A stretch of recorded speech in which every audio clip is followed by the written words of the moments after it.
On a tous déjà fait ça, non? Plisser les yeux pour essayer de déchiffrer un panneau au loin ou au contraire tendre les bras pour arriver à lire un menu. Cette expérience, ce monde qui devient soudainement flou, c'est le point de départ de notre analyse aujourd'hui. Allez, on va plonger dans les troubles de la réfraction pour comprendre enfin ce qui se passe vraiment à l'intérieur de nos yeux. Ça paraît tout bête comme question, mais la réponse, elle se cache dans la physique absolument fascinante de notre œil. Pour comprendre pourquoi la vision se brouille, il faut d'abord jeter un œil à ce que serait une vision parfaite. Alors c'est parti. Avant de décortiquer ce qui cloche, il faut qu'on soit d'accord sur le fonctionnement normal d'un œil. C'est quoi, au juste, une vision qu'on pourrait qualifier de parfaite?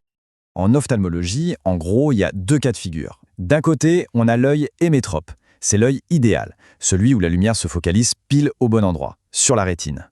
La rétine, c'est un peu l'écran de cinéma au fond de l'œil, et quand l'image est dessus, elle est nette. Et de l'autre côté, on a l'œil amétrope. Ça, c'est le terme un peu technique pour dire qu'il y a un trouble de la réfraction. C'est le point de départ pour tous les problèmes dont on va parler. Allez, on attaque avec le trouble le plus connu de tous, la myopie. On sait que c'est quand on a du mal à voir de loin, mais voyons pourquoi, concrètement. Regardez bien ce schéma. Dans un œil myope, les rayons lumineux qui arrivent se croisent avant d'atteindre la rétine. Ils ne se focalisent pas dessus.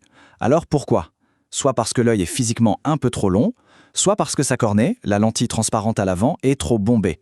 Autrement dit, le système optique de l'œil est trop puissant, il est trop convergent, il fait son travail un peu trop tôt, en quelque sorte. Donc ce qu'il faut retenir, c'est vraiment cette inadéquation physique. Le symptôme principal, on le connaît tous, c'est cette vision de loin qui se dégrade. Mais attention, ce n'est pas juste un petit désagrément. Une myopie importante peut augmenter le risque de complications assez sérieuses, comme un décollement de rétine. Heureusement, la solution est super maligne. Pour corriger ça, on place un verre dit divergent ou concave devant l'œil. Ce verre, son rôle, c'est d'écarter un tout petit peu les rayons lumineux avant qu'ils n'entrent dans l'œil. Et en faisant ça, il recule le point de focalisation pour qu'il arrive cette fois parfaitement sur la rétine. C'est le même principe pour les lentilles de contact et la chirurgie laser. Allez, on passe à son contraire exact, l'hypermétropie. Ici, vous allez voir, le problème est totalement inversé. Là, c'est l'inverse de la myopie. L'œil est, si on veut, trop court, ou alors sa cornée est trop plate.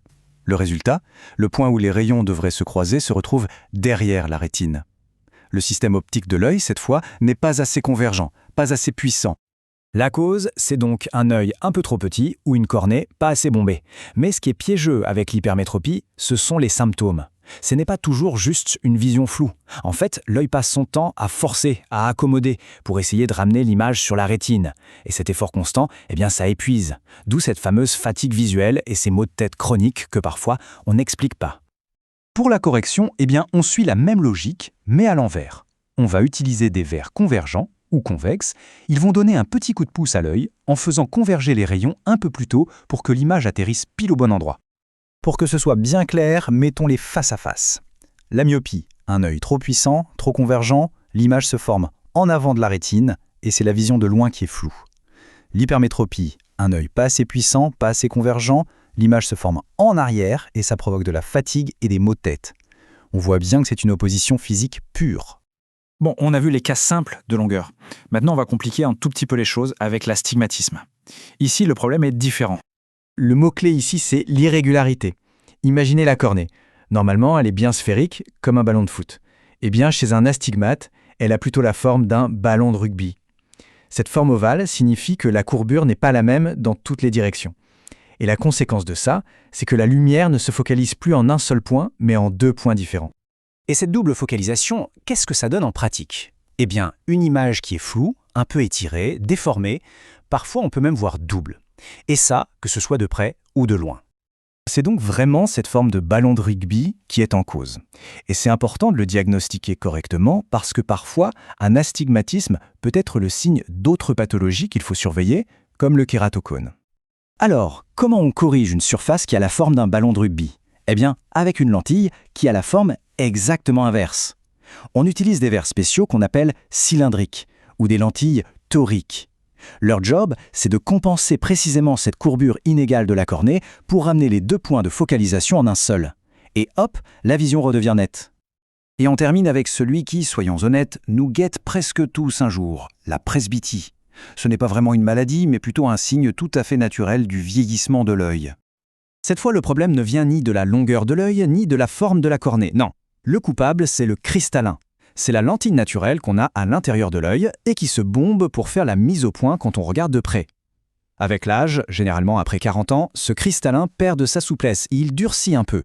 Et il n'arrive tout simplement plus à faire cet effort de mise au point. C'est le fameux moment où on commence à tendre les bras pour lire son téléphone. Les solutions, on les connaît bien. Les lunettes de lecture, qui sont en fait de simples loupes, ou les verres et lentilles progressives, plus sophistiquées, qui permettent de voir net à toutes les distances. Voilà, si on résume tout ça, la myopie, l'hypermétropie, l'astigmatisme, la presbytie. Ce qu'il faut retenir, c'est que derrière le simple symptôme « je vois flou », il peut y avoir des mécanismes physiques très différents. Un œil trop long, trop court, une cornée déformée ou un cristallin qui a perdu sa souplesse. Et la beauté de la chose, c'est qu'à chaque problème physique, on a trouvé une solution optique. C'est quand même fou de voir comment on a appris à manipuler la lumière pour corriger les défauts de notre propre biologie. Des lunettes inventées il y a des siècles à la chirurgie au laser d'aujourd'hui, le chemin parcouru est immense. La vraie question maintenant, c'est quelle est la suite ? Est-ce qu'on verra un jour des lentilles intelligentes capables de s'adapter en temps réel et de rendre tous ces défauts complètement obsolètes ? L'avenir nous le dira.